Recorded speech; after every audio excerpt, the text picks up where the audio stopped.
Virtual summits are the most powerful online marketing tool available to grow your list, launch your platform, make more money, and create an impact in the world, even if you're just getting started. If you are ready to take your summit to the next level, then tune into the Virtual Summit Podcast with Dr. Mark T. Wade. Hi, I'm Dr. Mark T. Wade, founder of Virtual Summit Software and creator of the One Day Summit Formula. And I'm on a mission to help you, the summit host, get your summit out to the world in a powerful and impactful way. So let's get started.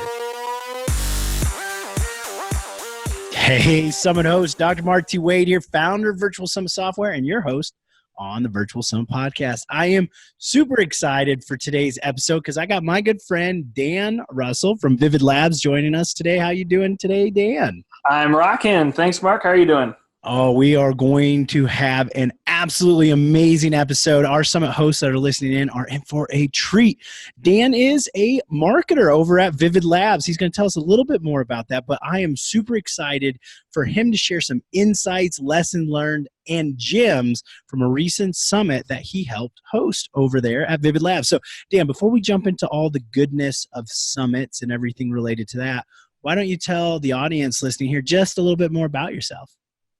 Yeah, for sure. So I am based out of the beautiful city of Denver, Colorado, and I'm the CEO and founder of a company called Vivid Labs. We are a science-based marketing agency, and we work with businesses around the world to help them test and iterate and build on their funnels. So we work with things like product launches all the way to, highly agile landing page optimization projects, and we take the latest science in behavioral economics and social psychology and neuroscience, and we actually translate those into ethical, practical marketing strategies for businesses. So day in and day out, I've got my head buried in research reports, nerdy stuff, and then our team of creatives and technicians and ad managers actually carry out the field tests and experiments and campaigns ultimately that we build for our clients to help them get their products or services out there. Oh my gosh, that you're talking neuroscience and neurology. You know, you get me excited over here being a postural neurologist. So I'm excited to jump into this. Before we get into more of the marketing aspect of summits and information behind that, why don't you tell us a little bit about the most recent summit that you were working on, and just to give us an overview of it, how it did, what it was about. Just fill us in on that summit. So this was a client that I met quite recently, actually, and it was honestly for me, it was one of the most intellectually stimulating ones. They are a poker training company, and for the last however many years, they've been running coaching services, one-on-one coaching services with some of the biggest poker players in the industry. And they wanted to start bringing some of their teachings into the mainstream. They want to release courses and e-learning solutions for the mass market. And it was a saturated place, like there's tons and tons and tons of poker training out there, but they had an edge, which was that they were working with the top of the top players. They were the coaches for the winners, like the number 1, number 2, number 3 spots in the Hendon Mob profile, which was like sort of the global poker ranking. So they really, really knew their stuff. They had a great reputation, but they had never launched anything in terms of like courses or trainings or anything like that online. So they came to us and said, okay, we want to figure out how to break into this market. We want to release some courses, sell them between $300 and $2,000, depending on what level, but we don't even know where to start. And so that's where we got started, with helping them assemble these products in the right way, market them in the right way. And summits were one of the big pieces of the marketing strategy. That's incredible. I love it. I'm a poker fan myself. So now you got my mind going. So when you decided to do the virtual summit with this client, what was kind of the process you went through? How did you what was the summit, if you can, and how did you come up with the idea in what to go with the summit? So the primary reason we decided to go with the summit was because they had a very small email list and they wanted to grow it. That was the primary reason that after a full day of strategy sessions, we landed on that being a primary goal, marketing goal for their company, because they wanted to, do relaunches and have a database that they could reach out to of people who are familiar with their brand. So we went through all sorts of different, marketing scenarios. We had, you've got the video series, like Jeff Walker style, multi-step product launch video series. We've got master classes, mini courses, webinars, ebooks, all those different sort of marketing strategies. And we landed on summits primarily because for two reasons. Number one, it would help them build their email list quite significantly in a short period of time. And number two, it was going to help them capitalize on their relationships and the fact that they had these amazing industry connections with the top players that had high marketability factors and high recognition factors amongst the audience that we were going to be reaching out to. Virtual Summits software makes hosting a summit easier than ever. The only software in the world designed specifically for hosting a summit lets you set up a summit in a matter of hours with no tech skill or team needed. You can try out the Virtual Summits software free at virtualsummits.com. But hurry, this is a limited offer. Oh, and that's exactly the best reason to do a virtual summit. So that's awesome. So tell us a little bit about the results of that, and maybe how it did based on what you were expecting, and from a positive and maybe from a negative. Yeah. So on the positive side, we had, before we do any launch, we project it out. We say, okay, based on these conversion rates, which are, the baseline conversion rates we're expecting for the opt-in page, for the replay page, for the main course page, this is how much we're going to scope out that the first 2 weeks are going to yield. And one of the things that surprised us in a very good way was that we had way more interest than we expected in the replays of the summit itself. And the vast majority, 80% of our projections were for overall revenue and sales were focused on course sales. And about 10 to 15% of that was replays. We thought, okay, well, there are obviously going to be some people who can't attend live. They're going to want to see the replay. But it ended up being that we got more like 30% of revenue coming from the replays. And that's not to say that the course sales didn't do well. They did. It's just that we got so many replays in the period of time leading up to the sales that it eclipsed the ad spend that they were already spending on Facebook, caused the registration process to be wildly profitable. And then on the negative side, I should say, the second part of your question, on the negative side, although it wasn't critical, what we found was that we underestimated the level of tech support that people would be needing with getting into the webinar room. People had old Windows operating systems. They didn't have the right broadband. They didn't have internet speed. They had a wonky, speaker setup. Like all of these situations popped up as soon as the summit started, where we were fielding these emails and people in the chat saying like, I can't hear, I can't see, it's still loading for me. So fortunately we had people on call to be able to respond to those emails, help them out, but way more people that just had no idea technically how to do it. And we were using a really well-built platform. We were actually doing the whole summit on Livestorm, and they do a really good job with like managing internet speeds and support and all that stuff. But still, we overestimated the technical proficiency of these people that were attending. I think this is a really good learning lesson or learning moment for all the summit hosts listening in here. I'd like to kind of just unpackage this a little bit because we haven't really talked about this, but this is a reality. Even when it's not so much like, let's say, a technical aspect. I mean, a lot of times, for example, I get a common question on the format of a summit. Should I do it, release it hourly versus a morning and afternoon session, or just all of them available for a full day session? And I typically lean against doing the hourly releases for this very reason, is it increases tenfold the customer support aspect, because people are sitting in emails going, I missed that session, can I get that session? So actually just kind of unfold a little bit of what was that kind of like how many emails were happening? Like you had team there ready to handle it. What would you say for a summit host who's listening in who maybe doesn't know what to expect? What should they be ready to handle?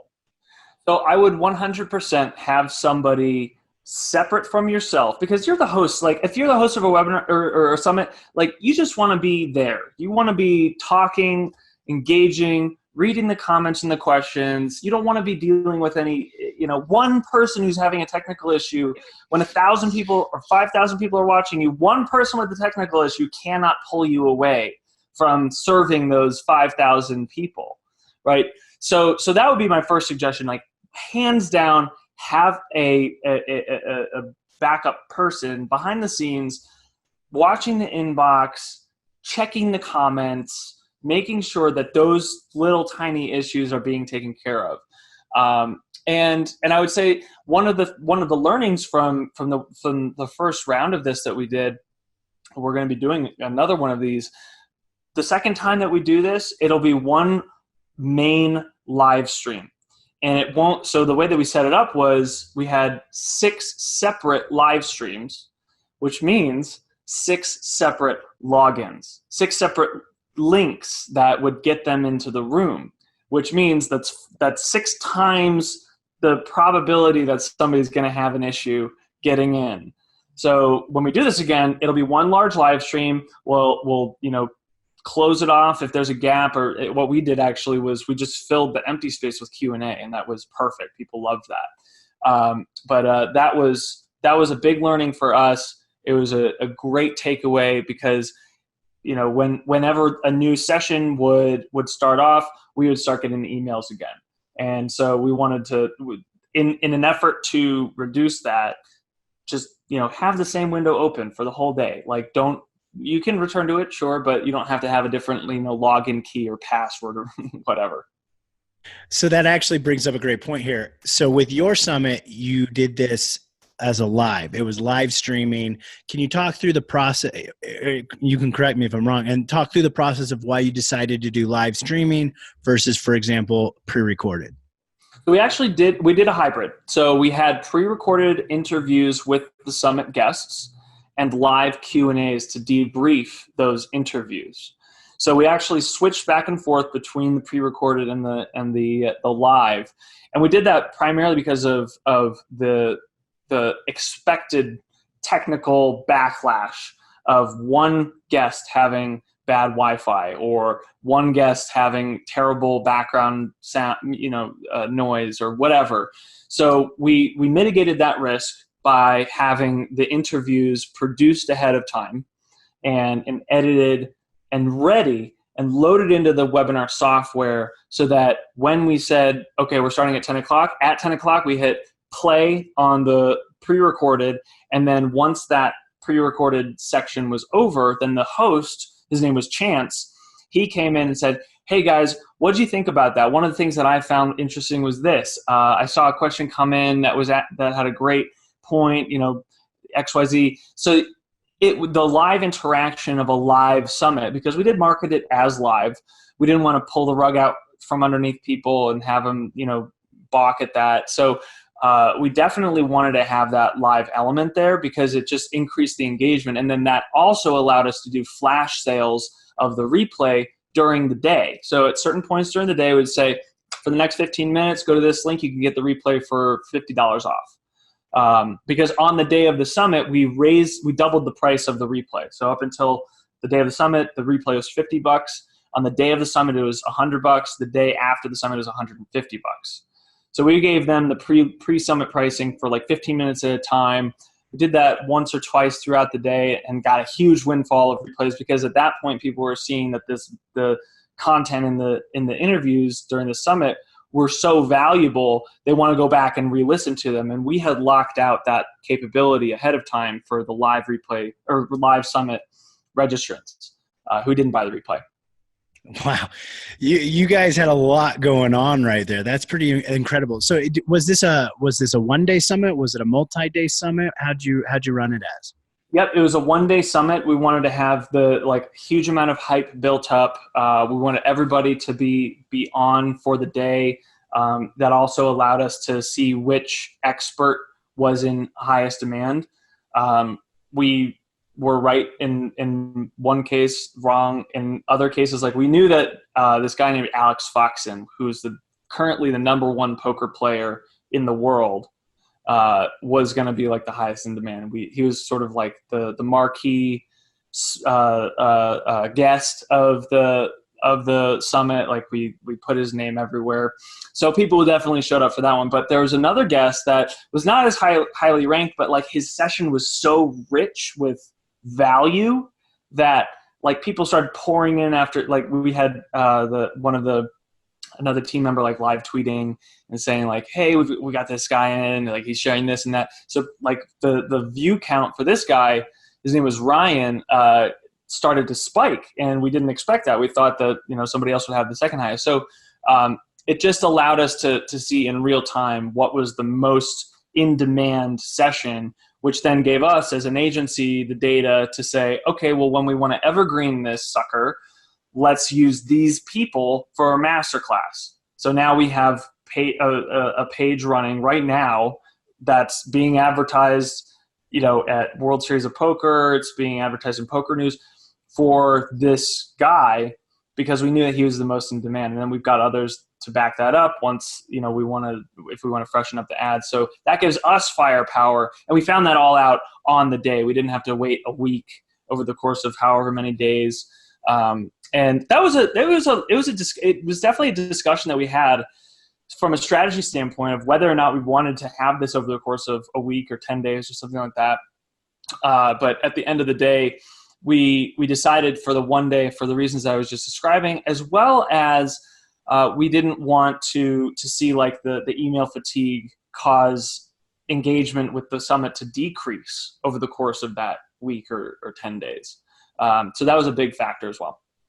Which is a very, very valid point. I mean, it's without doubt, there's been thousands of summits, and it shows normally the highest engagement, the highest view count is at the beginning of the summit, and the longer the summit is, the less it is in engaged. So this is awesome. I'm really enjoying this information. I want to kind of switch it a little bit and start to get in a little bit of the marketing aspect. We got you here with us, and one of the smartest marketers I know. So let's get into the neuroscience aspect of what were you thinking? How did you map this out? And what were kind of some of your top high-level strategies to advertise and market the summit? So on a strategy level, exclusivity was the name of the game for this. Like it was the exclusive interviews with these experts that they legitimately would not be able to get anywhere else. And the word legitimately there is real, like that, and people know that because the poker world, as you probably know, Mark, is like full of promises and like, exclusive interview with XYZ, but like you could just go on YouTube and you can find any interview with the guy or girl. So this was we decided that the exclusivity of these interviews was a huge factor in our marketing. And so we really built around that. It was the scarcity was the name of the game in terms of the date, because the date of the start date of World Series of Poker was coming up. Timing was a huge factor of this one. So we were essentially, the value proposition was, this is the only place that you're going to be able to figure out how to master your tournament game from the pros that have won a bracelet at the World Series of Poker before the World Series of Poker actually begins and you're playing. That was the value proposition, and that was what was so powerful about, like, we were getting, in the weeks leading up to the summit, we were getting between 50 and 60% opt-in rates on the registration page. After we optimized and with just the natural hype, we were getting 90% plus opt-ins on the landing page, just because of that factor. And so if I were to stress one thing here, is that keep it simple with the marketing strategy. Choose one key that you can turn that will cause people to just know that this is the one place that they're going to be able to get this information, because that's the whole idea of running a summit. Is like, come here live, because this is the same thing as if you were to go down the street to the big conference and hear from the experts. Like, this is the same thing, same sort of deal, except you're in the comfort of your own home. Like, it is the same level of exclusivity. And I would actually argue it's a little bit more so, because you got all these experts that you don't have to pay to travel. There's no, if you've got the right relationships, like sometimes they'll just do it for free. And so that one key that we turned, which was exclusivity, also known as, scarcity in some ways, that key was what allowed us to get super high conversion rates. And if there was a secondary key there, I would say it was timing.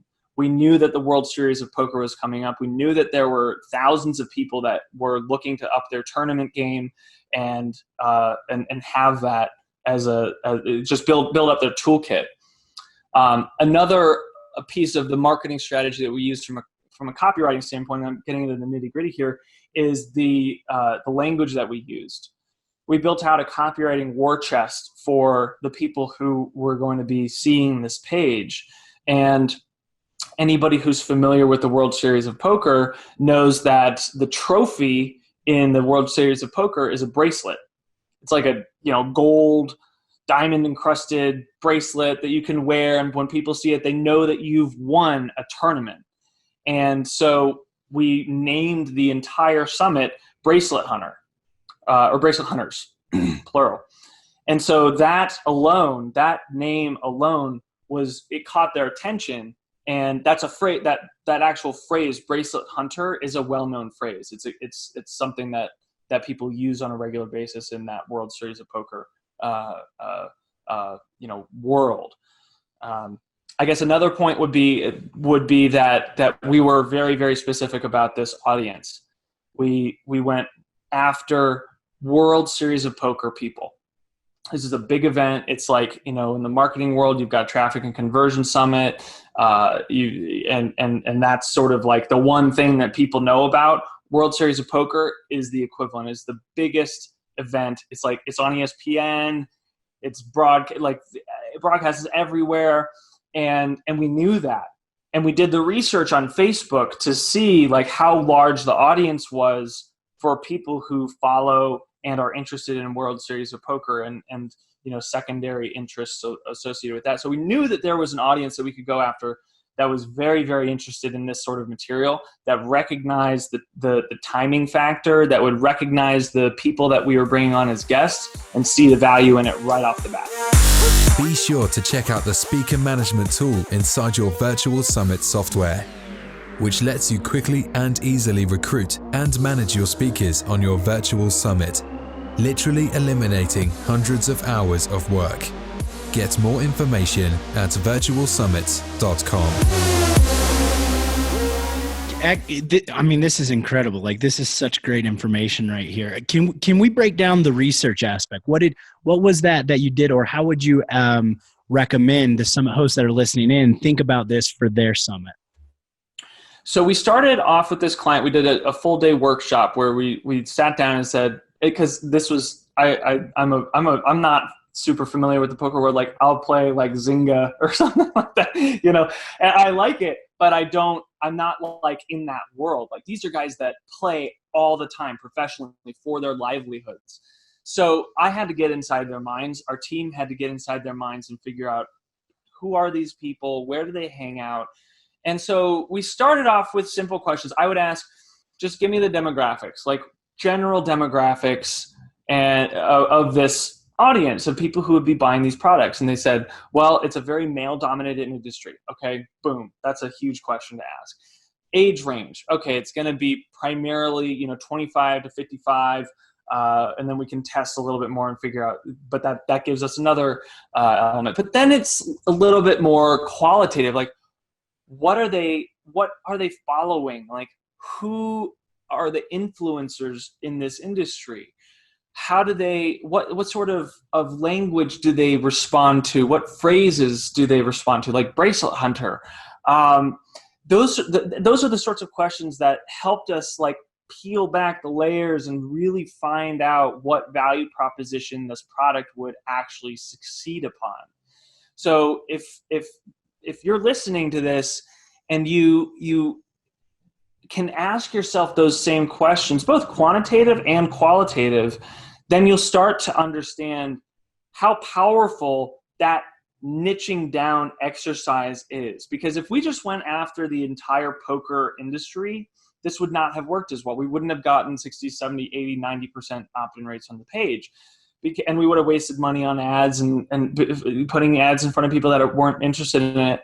So the research that we did ahead of time during that one-day workshop, had our copywriter putting together all these things, like that sort of thing is what sets the foundation for a successful launch. It's not, well, let's just throw stuff against the wall and figure out what sticks. You know, we are proud of our testing and our optimization, but that's not testing. That's hope marketing, and that's not real marketing. So a good tool to start with would be Facebook Audience Insights. Facebook is probably the best platform to do market research on. We've got research partners like Ibis World, where we actually have like industry research reports that we can dive into and figure out like what macroeconomic factors and so on. And you can find out about the like big events through like the World Series of Poker through research reports like that. And also just interviews and reading up on forums and just getting familiar with the audience, because copywriting is what sells. It's not the format of the summit. It's not even the value of the summit itself, because you have to get people into the summit in the first place. You have to get them to register. So the copywriting all the copywriting, the words on the page, the landing page, the emails to get them to actually show up to the summit, those were written to get them excited. And the only way that we can get them excited is to know what fires them up. And that's where the research comes in, is asking informed questions, basic questions to advanced questions, but trying to get into their heads. Another good exercise that I'll point out that we've used in the past is the empathy map.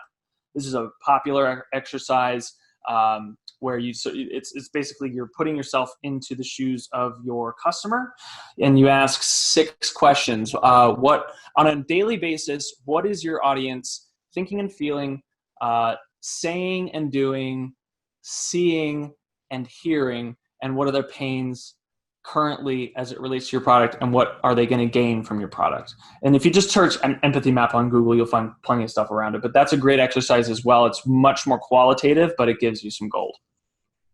Wow, this is incredible. Like this is so with the copywriting. I do want to get into a little bit of the ads at some point, but do you have, with the copywriting empathy map, how would you translate that then? I mean, give us like one high level copywriting strategy for the audience that's listening here. They've done the empathy map. They've like found out more about what they've gotten to the mind of their audience. Now, how do they put that on the paper? So one of the primary copywriting tools that we were using, as I mentioned earlier, there was exclusivity, but we also focused a lot on proof. As I like social proof, as well as just overall accomplishments of this brand.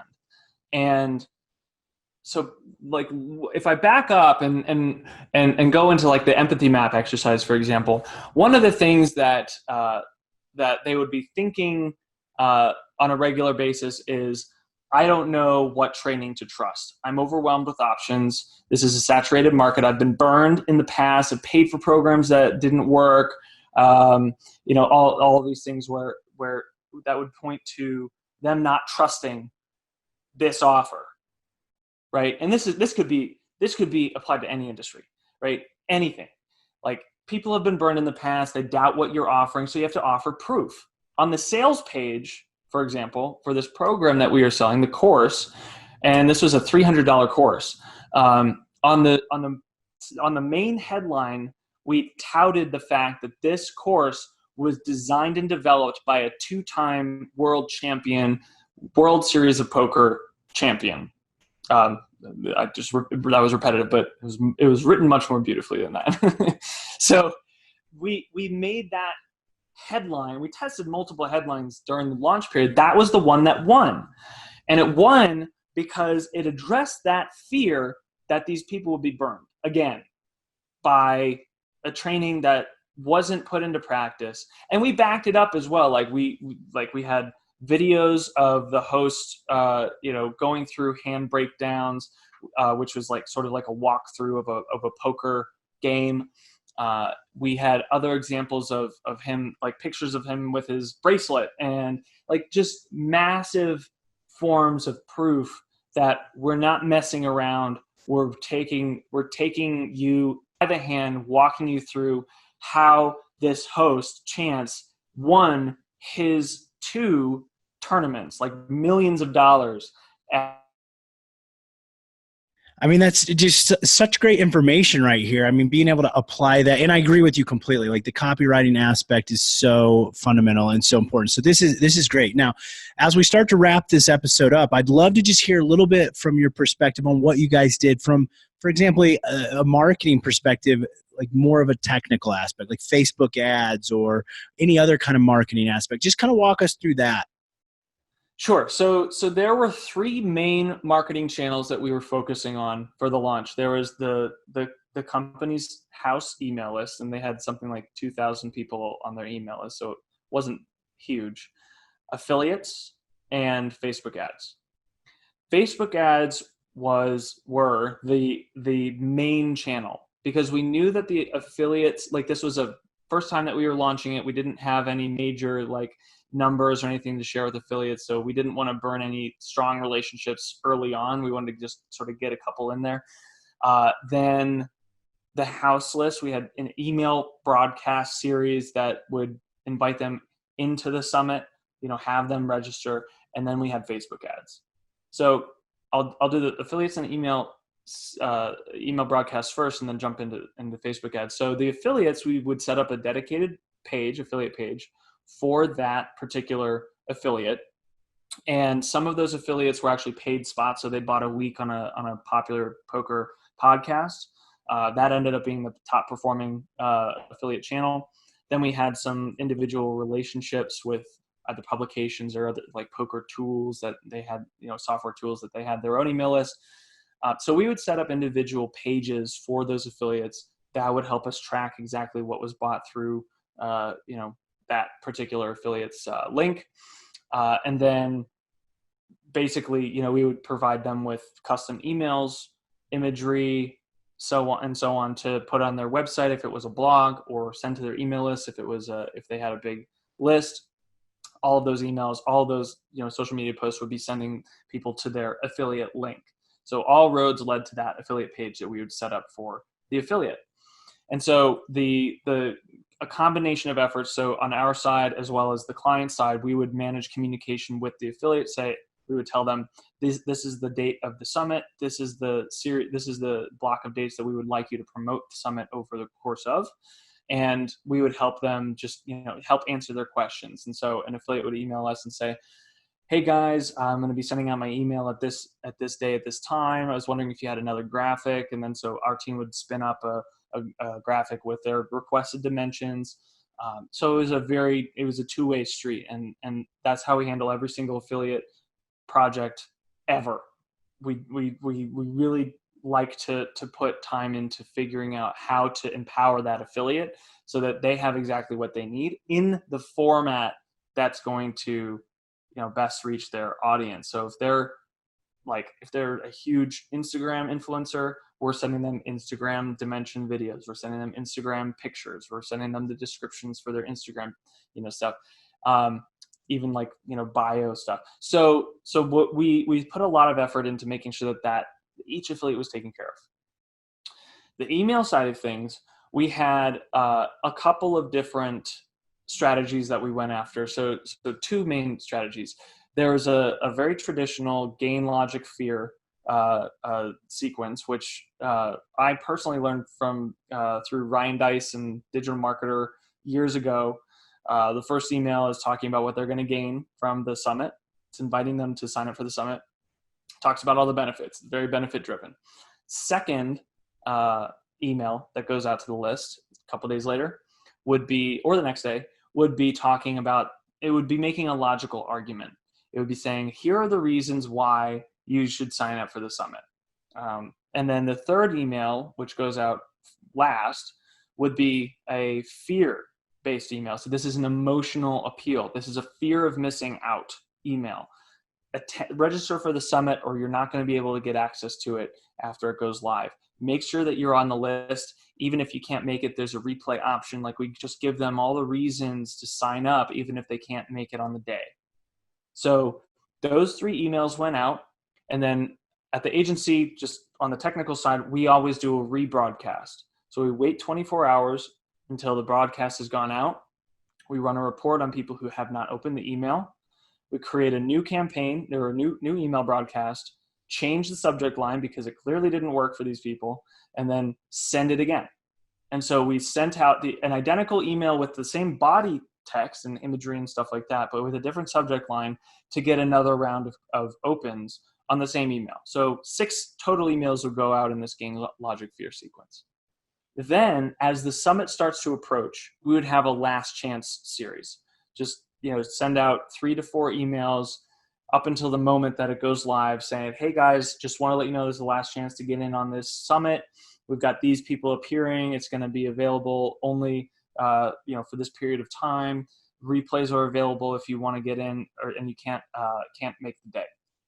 So that was the email strategy. So overall, we had 12 emails or so that went out. And then there's the Facebook ads.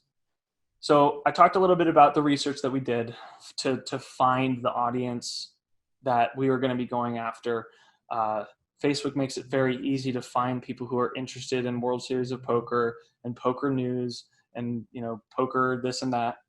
And so we created the audience, a couple of filtering demographics that we tested out with in terms of like income level, other publications that they follow and so on. But overall, just the general audience interest based audience that we created, which was a couple million people, performed very well.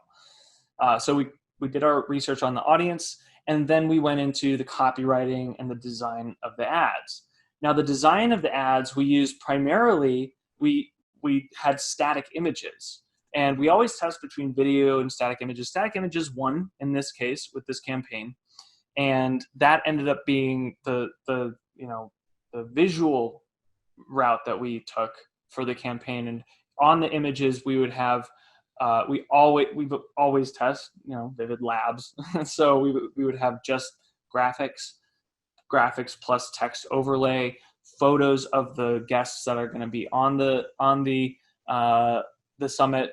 There were 2 winners in terms of the graphics. They were both text overlay images with a headshot of, and this is where the 2 winners differed.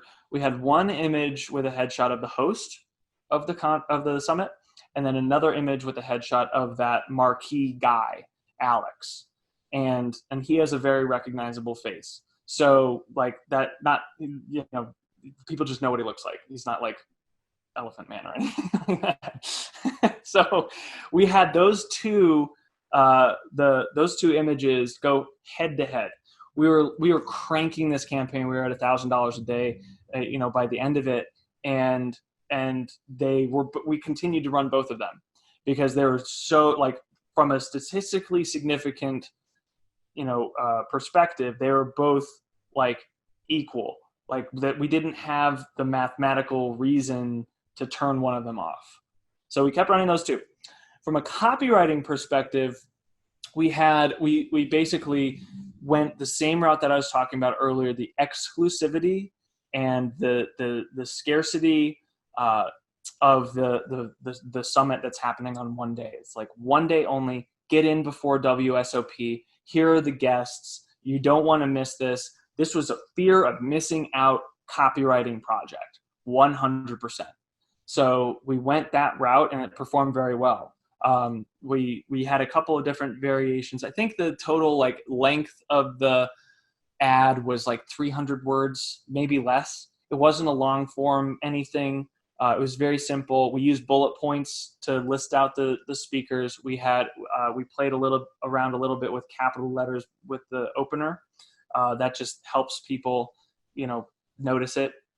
I think the top performing ad text was something along the lines of one day only WSOP Summit featuring Alex Foxen, or hosted by Chance Corneth.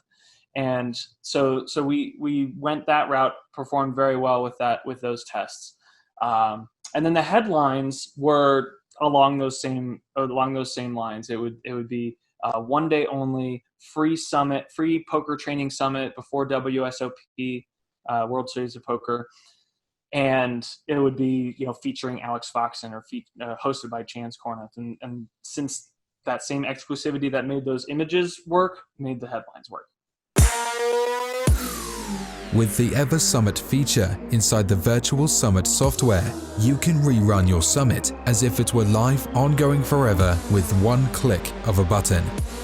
This now lets you continue to use your summit forever, bringing in qualified and engaged leads every month into your business. Get more information at virtualsummit.com.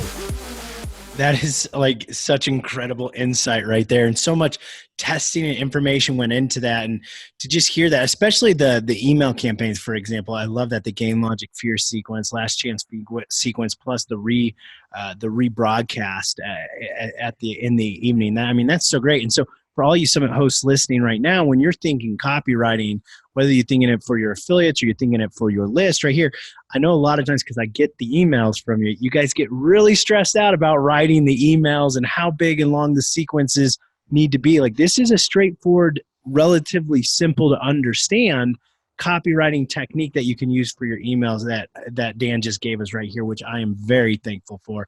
Now, Dan, we're going to wrap this up. Obviously, our Summit hosts are probably sitting there thinking, like, I need to get more. Where can I find Dan? How can I learn more about this? How can I learn more about Vivid Labs? Where's the best way for them to reach out to you?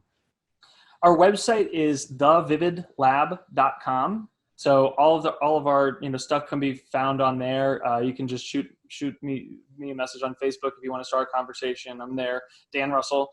So if you're interested in what we do at the agency, the website would be the best place to explore how we do what we do, who we work with, and stuff like that. But if you have questions around this interview or just want to chat a little bit about your summit, then I'm around. Just shoot me a note on Facebook.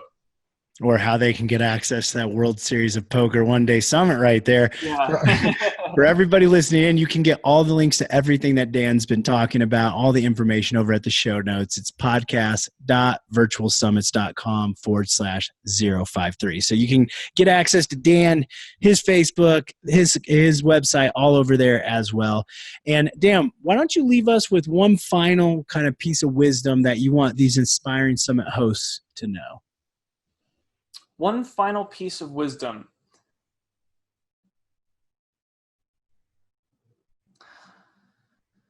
One thing that I will leave you guys with is to give a lot of thought to the decision to run a summit. Think very critically about the reasons that you are running a summit. And that's not to say don't run a summit. Do run a summit. They are great marketing tools. But if you try to go through that process that I was talking about earlier with regards to, comparing a summit to all these other marketing strategies, why is a summit superior? Ask yourself that question, and then you can figure out how to market it. Because you'll back yourself into that solution. You'll find out what is really driving people to sign up for a summit versus the ebook that they saw or the masterclass that they signed up for or whatever. The reasoning for running a summit has so much scarcity and one time only exclusivity, and all those are psychological triggers that are firing in our brain But I want you guys to think about the context in which those triggers are being thrown. And if you're selling a gardening course, how is it that the timing of your summit is going to factor into the seasons? If you're selling a car mechanics course, how is your summit going to be seen against an upcoming auto show or auction or something like that? What relationships can you leverage to make this summit be the one place that your guests can get this information? If you can ask yourself those questions ahead of time, then you've gone into the strategy level. You haven't gone to the tactics level yet. And going into the tactics level is very good, but only after you understand why it is that people are going to sign up for a summit rather than anything else. Because then you can focus on the triggers that the summit is giving you, and then you can amplify those triggers, if that makes sense. Oh my gosh, that makes so much sense. That was so great. Thank you so much again, Dan. It's been absolutely a pleasure having you, your insight, your knowledge here with us. I just want to say thank you again for that. And, for all you summit hosts listening in there to me and Dan, thank you so much for joining us today. And we will see you on the next episode. Thanks, guys. Thanks for listening. Now don't forget to subscribe and leave a 5-star review on the Virtual Summit podcast. Head over to the show notes to check out all the links and resources from this episode, and be sure to grab your free trial of the Virtual Summit software. Now, I want to end this episode by saying to all the Summit hosts listening right now, I believe in you, and you can do this. Summits are by far one of the most powerful ways to quickly grow your list, launch your platform, make more money, and most importantly, make an impact in the world, even if you're just getting started. So don't get caught up in analysis paralysis, because the world needs to hear your message, and there are people who are waiting for you to help them. So just get started, because imperfect action is always better than no action. Thank you, and see you on the next episode.